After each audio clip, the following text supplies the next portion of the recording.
আবৃত্তি করছি জীবনানন্দ দাশের বনলতা সেন। হাজার বছর ধরে আমি হাঁটিতেছি পৃথিবীর পথে, সিংহল সমুদ্র থেকে নিশীথের অন্ধকারে মালয় সাগরে। অনেক ঘুরেছি আমি বিম্বিসার অশোকের ধূসর জগতে, সেখানে ছিলাম আমি আরো দূর অন্ধকারে বিদর্ভ নগরে। আমি ক্লান্ত প্রাণ এক চারিদিকে জীবনের সমুদ্র সফেন। চুল তার কবেকার অন্ধকার বিদিশার নেশা, মুখ তার শ্রাবস্তির কারুকার্য।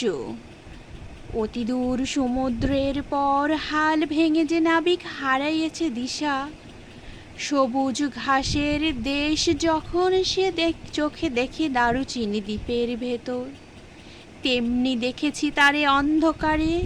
বলেছে সে, এতদিন কোথায় ছিলে? পাখির নীড়ের মতো চোখ তুলে নাটোরের বনলতা সেন।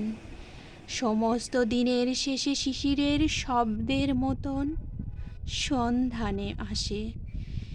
ডানার রৌদ্রের গন্ধ মুছে ফেলে চিল, পৃথিবীর সব রং নিভে গেলেও পাণ্ডুলিপি করে আয়োজন।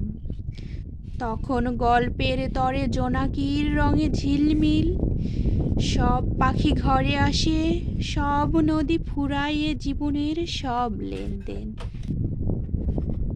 থাকে শুধু অন্ধকার মুখোমুখি বসিবার বনলতা সেন।